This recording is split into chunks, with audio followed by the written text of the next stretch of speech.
Teman-teman, assalamualaikum warahmatullahi wabarakatuh. Lagi-lagi sama Bang Saud. Seru di bandara apa nih? Lupa gue. Bandara Kulon Progo. Kulon Progo. Baru. Jauh. Ya, hampir sejam tadi. Ada sejam ya? Iya ada. Jakarta International. Jakarta International Pos. Oh, itu yang mau ditutup itu juga namanya internasional, Bro. Dan tadi pas di pemeriksaan tas gue dibongkar ya, karena katanya ada kamera segala macam. Jadi sekarang kamera dilihatin kalau di bandara ini. Ya. Saya juga tadi. Ada kamera yang pakai AI itu kan, yang ngikutin wajah kita. Pak, itu apa? Speaker ya? Bukan, ini kamera, saya bilang. Kamera AI gitu. Gimana? Diperiksa juga. Periksa. Jadi hampir ketat. Jadi teman-teman, kita nggak bisa menghindar dari digitalisasi. Ya. Tapi sebenarnya gue pelaku sosial media, tapi gue menentang sosial media. Nggak apa-apa. Sosial media itu. Check and balance sama ya? Karena sosial media itu bikin kita makin rusak mental health-nya. Tapi yang menarik adalah gue ketemu Bang Saud, ternyata tadi gue cerita soal sosial media itu, ternyata Bang Saud ini pelaku IT dari tahun jebot 83. Jadi gue bilang, oh berarti abang programmingnya pakai C++.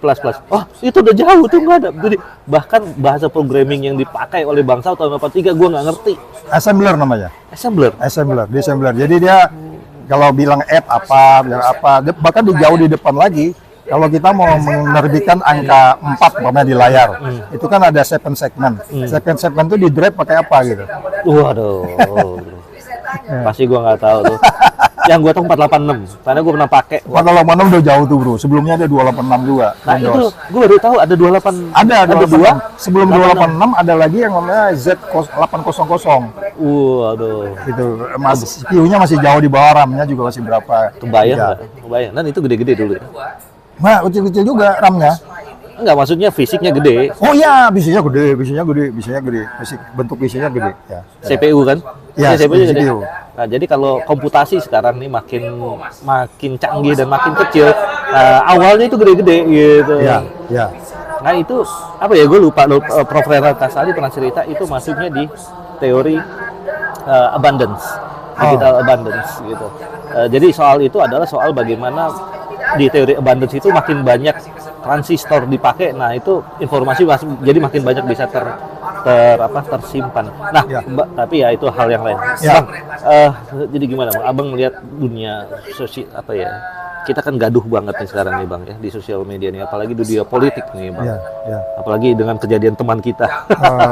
Rocky yang nggak boleh bicara. Dungu.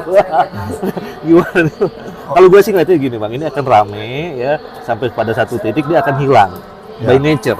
Jadi dia dipaksakan. Kalau dipaksakan justru makin kelihatan, kayak misalnya nih demo-demo yang lagi mulai dilakukan di Kalimantan lah, di mana yang akan dilakukan ya. Itu pasti bikinan gitu kan.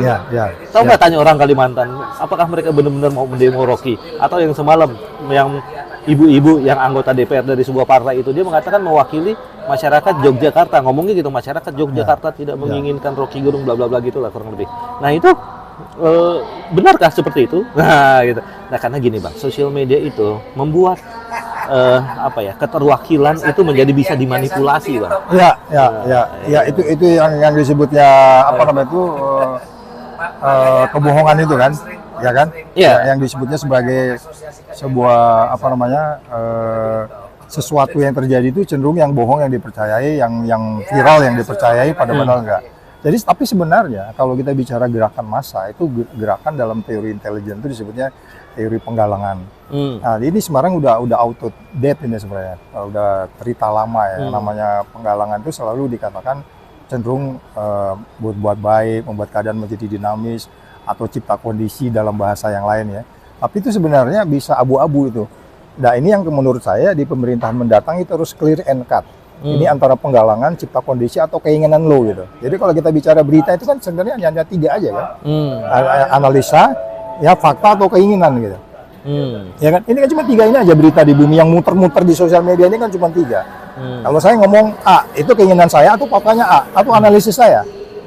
Ya kan? Ini cenderung kan orang bicara keinginan semua. Jadi kalau bicara kemudian orang mencegat Rocky, terus kemudian dia bicara segala macam analisis yang dikaitkan dengan teori-teori politik, check and balance dan seterusnya. Iya, itu menurut lu, analisis kita beda lagi. Kita bicara punya framework yang lebih besar gitu. Dan faktanya nggak seperti itu. Apakah begitu? Faktanya Rocky itu memang begitu? Apakah dia memang merusak kepribadian seorang kepemimpinan nasional. Enggak, ini bicara check and balance. Jadi fakta, analisis, dan keinginan ini sekarang campur aduk. Jadi semua sosial media harus paham, kalau bicara di sosial media, Anda harus bisa membedakan mana fakta, mana analisis, mana keinginan. Awas lu, ntar dibakar. Lu yang mau bakar. Ya kan? Jadi kuliah lagi ya teman-teman. Jadi itu mungkin ini penting. Jadi jangan-jangan Bang Rocky bilang soal bajingan tol itu sebenarnya memuji itu. Oh iya, kita nggak bisa, cara berpikir dia kan kita nggak bisa dekati. Dia kan selalu, saya bilang, dia surfing the edge of chaos. Dia selalu berada di ujung-ujung bahaya. Dia malah nggak suka yang normatif-normatif. Karena memang udah terlalu capek. Yang dia bilang selalu, kalau bicara baik-baik itu bukan tugas gua. Itu udah ada orang itu, buzzer-buzzer yang bicara baik. Terus kemudian bagaimana dong check and balance di bumi ini yang disebutnya keseimbangan itu gitu. Nah itu yang mungkin menurut kita, kalau ketika Anda melarang orang berbicara, ketika Anda melarang orang untuk kemudian berdiskusi, ya ketika Anda berbicara, melarang Anda berdiskus, sama dengan yang kemarin itu, sebenarnya Anda mematikan masa depan Indonesia. Itu nggak pernah dipahami orang-orang yang punya strategic thinking. Karena kan orangnya dungu semua. Ya. Kalau orang dungu memang punya strategic thinking, kayaknya enggak deh. Iya, posisi makanya, mereka in the strategic position maybe. Iya, artinya di dalam yang disebutnya penggalangan tadi itu dibina dia, dibina istilahnya. Dibina untuk bikin musuh gitu. Ya. Tapi susah kalau mantan orang intelijen nih. Gitu bos. Jadi semalam itu debat kita terus atau enggak soal, kan udah dicegat nih di depan kafe itu ya, nggak bisa masuk. Ya. Masih banyak, gue termasuk yang udah masuk aja nggak apa-apa, aman. Maksudnya kan ada polisi kan di situ kan. Tapi sebagai mantan orang intelijen harus tegas ternyata. Enggak, ini bisa aja bla bla bla bla. Oh, waktu saya memutuskan Rocky harus pulang. Oke. Itu insting intelijen ya? Iya, itu yang disebutnya sebagai tacit knowledge. Tacit knowledge. Ilmu yang tersembunyi yang nggak semua orang memiliki itu. Tapi ketika Anda melakukan banyak hal, kamu bisa melakukan itu. Sama dengan waktu saya ceramah di depan ibu-ibu kemarin yang jelaskan membuat tape itu. Itu di mana kita tuh? Di Klaten. Klaten. Nah, saya akan mengajak mereka untuk memahami bahwa sama-sama dikasih ragi, sama-sama dikasih singkong, orang bikin tape, ada bisa beda rasanya. Itu passion namanya. Nah, pertanyaan Anda tadi itu, Mas Haji tadi itu passion. Saya nggak mengatakan bahwa passion gue lebih baik dari yang lain. Tapi ya 30 tahun ya silakanlah gitu kan. Ya, tapi gue kalau nggak gitu gue nggak daftar di KPK juga kan gitu. Ya kayak gue juga kan, ya gue biasa megang kamera, ya macam-macam sama IT. Jadi udah punya feeling sendiri. Ini pasti ini rusak, oh pasti ini begini. Ini nanti hasilnya begini. Misalnya ngambil gambar, oh ini pasti cahayanya nanti begini. Jangan begitu dong ya. Itu namanya tacit knowledge kan. Dan itu bisa ditransfer semuanya. Kalau menurut Takeshi Nonaka atau siapa aku lupa ya. Tapi itu sebenarnya bisa ditransfer dengan sosialisasi. Jadi kamu ajarin temanmu gitu. Jadi dengan teman-teman banyak punya grup-grup misalkan grup kelompok-kelompok ini kan sosial media itu menjadi penting gitu.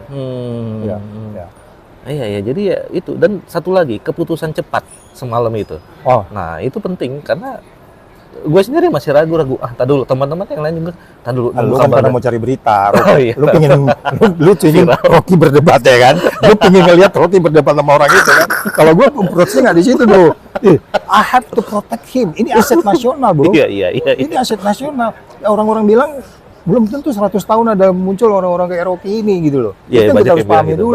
Itu aset bangsa Indonesia. I have to protect him. Makanya lu langsung putusin kan? Kemarin kan, ya itu saya bilang, kan aku yang ini langsung bawa ke mobil kan, gitu kan. Nah, terus kemudian kita berkembang, akhirnya ya beberapa balik gitu, Rocky enggak. Meskipun sebenarnya setelah ada polisi dan ada tokoh Jogja, Kiai Haji Sukri Fadoli, itu kondisi sangat menjadi kondusif. Yes. Setelah itulah ngerti pentingnya wisdom, Pak. Wisdom itu datangnya dari Allah, bro. Wisdom itu nggak semua orang bisa gitu. Bahkan wisdom itu mungkin kita harus manggil nama Allah baru kita bisa wisdom.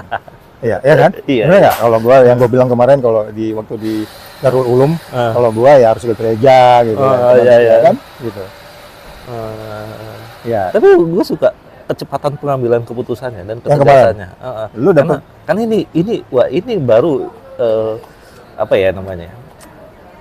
Ya orang yang taktis ini, kalau bisa ngambil keputusan cepat itu pasti orang yang taktis nih. Jadi sebenarnya bro, keputusan cepat itu Anda akan cepat mengambil keputusan sampai waktu Rocky ditanya kemarin soal perbandingan laki-laki dengan perempuan ngambil keputusan. Mahasiswa. Iya kan ada Di- perbandingan antara laki-laki dan perempuan untuk Bukan. memutuskan mencet tombol Oh, itu. intercontinental ballistic missile gitu Nah, pokoknya. pertanyaannya gini dari mahasiswa, gimana caranya merebut hati perempuan? Nah, itu Ya. sebenarnya. Nah, Rocky berkembang. Berkembang menjadi bahwa perempuan itu sebenarnya dia lebih cepat ngambil keputusan dalam keadaan darurat. Ah. Yang dipencet oleh orang ini belum nyampe bomnya, yang dipencet perempuan udah nyampe. Karena mereka memang umumnya menggunakan nalurinya dan dia nggak punya konflik of interest. Basic instinct. Yes, konflik of interest itu yang memperlambat pertumbuhan ekonomi Indonesia. Konflik of interest itu membuat Indonesia kacau. Konflik of interest itu bikin minyak goreng hilang-hilang segala macam. Nah, ketika Anda nggak punya konflik of interest, naluri yang Anda gunakan biasanya cepat ngambil keputusan. Aku nggak punya konflik of interest. Nggak gue bilang, aduh kalau Rocky pulang, gue nggak ngomong lagi di depan masjid. Gue nggak kayak gitu, bro. Ya kan? Kalau gue punya konflik of interest kan gitu. Iya, iya, Ya, kita main lagi rock kan begitu. Jadi hati-hati konflik of interest itu yang disebutnya konflik kepentingan. Dan itu yang dominan di bangsa ini, bro. Konflik of interest. Konflik of interest, makanya lambat. Terus kemudian selalu kocar-kacir. Selalu mengambil berhitung. keputusan. Yes. Sekarang ada yang lagi berhitung untuk soft landing. Nah, Nah, itu termasuk. itu konflik Itu of konflik of interest. interest. Konflik of interest. Kalau dia tidak konflik of interest, dia mungkin sudah tahu bahwa dia kan punya intelijen. Dia tahu bahwa ada 3 calon besar ini dan saya harus berada di mana-mana. Dan saya harus berada di 3 calon itu karena saya pingin soft landing. Soft landing itu seharusnya Anda harus berada di mana-mana. Oh. Ada bisa landing di mana aja. Tapi bukan berarti cawe-cawe. Iya, itu udah clear and cut. itu udah clear and cut. Tapi bro, kemarin dari ceramahnya Bang Rocky yang soal perempuan bagaimana mereka lebih cepat mengambil keputusan dan lebih mau menjalankan keputusan itu, gue sebenarnya jadi ngeri juga. Kalau ada cewek suka sama gue, dia lebih cepat. Wah, gue mau suka sama Aji, gue mau minta kawin sama dia. Waduh, gawat juga bos. Ya, kembali lagi interest lu seperti apa? Gitu? Nah, itu. Kalau interest lu mau bikin double legend ada di tempat mana gitu, ya, lu tuh tinggal lu nikmati aja ntar di ujung-ujung bahaya itu lu selamat nggak lu? Atau ditimpukin Iya, sama iya. siapa lu? Atau memang lu mungkin keluar dari society kan? Society yang nggak mengenduki, kecuali kalau ada society yang ingin punya kodam 1, kodam 2, kodam 3 gitu. Seru pasti ngomong sama abang kita satu ini. Iya. Tapi itu tadi kemarin ada soal ethics of care. Ya, Ya, jadi emang gue juga sebenarnya ingin menjadi seorang feminis. Meskipun selalu belum bisa. oh, ya itu Feminis nggak sih, Bang? strong desire itu saya karena memang banyak di society, terlebih society anti korupsi kan banyak tokoh-tokoh perempuan, ya kan? Kalau Mbak Bibi, terus kemudian Bibit. Diahi, ya kan? Itu kan semua mereka yang selalu care kalau kita bicara, mereka udah bicara preferensi berapa jumlah perempuan, kenapa harus begini. Nah itu kayak gitu itu kan menjadi penting untuk kemudian oke, kita harus ada yang namanya preferensi, harus ada prioritas, tetapi bagaimana sebenarnya itu bisa berlanjut kayak begitu kan? Ya memang harus ada society yang bergerak di situ. Oke bro, tapi gue mau komentarin nih sedikit apa yang dilakukan oleh Sekber KIB, kuning hijau biru, udah banyak kan sebenarnya keliling ke kampus-kampus itu, dan itu sebenarnya mengajak mahasiswa-mahasiswa itu untuk berpikir. Bahkan kalau lo lihat semua videonya teman-teman, terutama Bang Saud Situmorang ini sangat akademis sebenarnya apa yang disampaikan ketika di depan mahasiswa. Memang ada konsekuensinya